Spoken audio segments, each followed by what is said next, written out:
So ব্যাপারটা হলো সবাই কেন নাকে হাত দেয়?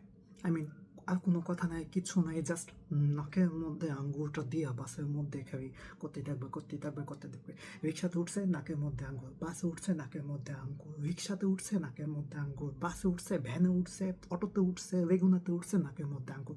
নাকের মধ্যে আঙ্গুলটা ড্রিল মেশিনের মতো ঢুকায় খাই ময়লাটা এমন করে রাস্তা দিয়ে ফেলাই দেবে। আর এটা কি করবে? সিটের মধ্যে টাচ করবে। রেগুনাতে হাতে হ্যান্ডেলে সাপোর্টে কোথাও হাত দেওয়া যায় না এই সারা নাকে রেয়ার জন্য। আমি কোথাও টাচ করতে পারি না নাকে রেয়ার কারণে। আই মিন আমার নাকের না, ওদের নাকের কারণে। ওরা কী করে? নাকের মধ্যে ড্রিল মেশিন করে ড্রিল নিজেদের নাকের মধ্যে ড্রিল করে সেই ময়লা কী করে ওই যে হ্যান্ডেলটা আছে না, যেটা কিনা রেগুনাতে ধরে রাখে, যেটাতে ধরে মানুষ জুড়ে থাকে, ওইটার মধ্যে লাগাই দেয়। এখন আমি ওটার মধ্যে কীভাবে হাত দিব? তারপর রেগুনার কথা তো এবার বাসে যাই, বাসের মধ্যে উঠে ওই যে নাকের মধ্যে হাত দিয়ে করে সিটের মধ্যে লাগাই দিবে, সিটের মধ্যে ধরতে পারি না, উপরে যে ধরবো ওই জায়গাতেও সেম অবস্থা।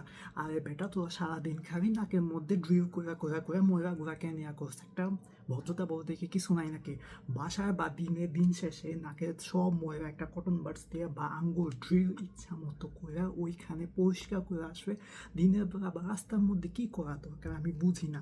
তারপর এটা তো গেল, রাস্তা দিয়ে নামতাছি, ফ্রেন্ডরা হ্যান্ডশেক করবো, হ্যান্ডশেক করার আগে তারা কী করে? নাকের মধ্যে এমন ড্রিল করে এটা ইয়া করে, তারপর হ্যান্ডশেক করে। আরে বেটা তোর সাথে আমি হ্যান্ডশেক কেন করবো? এটা তো হ্যান্ডশেক করা আমার মাথা খারাপ হয়ে যায়। আচ্ছা গেল, তারপর ফ্রেন্ডরা ওইখান থেকে যাওয়ার পরে আবার কী করছে? খাবে। এখন খাওয়ার সময় তারা সেই নাকের মধ্যে ড্রিল করে এখানে ছেলে মেয়ে কোনো তফাৎ নেই, মেয়েরাও করতেছে ছেলেরাও করতেছে, তারপর সেই হাত না ধুয়ে সেই হাত দিয়ে খাবে। খাবারটা কীভাবে হজম হবে আমার দেখবেই তো আমার খিদা মরে যায়।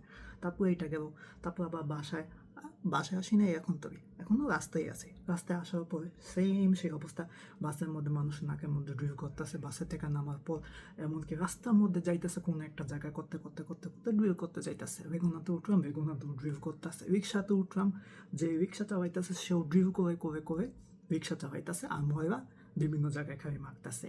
আচ্ছা তোমরা কি বাসা থেকে কি ড্রিল করে আসতে পারো না? আর ড্রিলের কথা বাদ দিলাম, নাকটা দিনে কি এতই পরিষ্কার করা লাগে?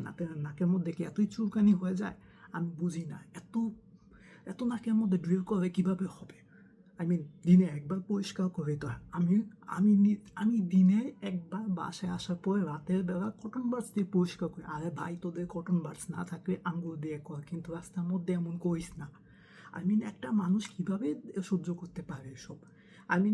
আমি একটা মানুষের সাথে হ্যান্ডশেক করবো, হ্যান্ডশেক করার আগে দেখি কি সে দূরের থেকে নাকের থেকে এমন করে আসতেছে, তারপর সেই হাত দিয়ে আমার সাথে হ্যান্ডশেক করতে চাইতেছে। আমি বেটা সহগে কি সব সময় কি হেক্সিসো ক্যারি করি নাকি যে হেক্সিসো দিয়ে আমি হ্যান্ড রাব করবো তারপর তোমার সাথে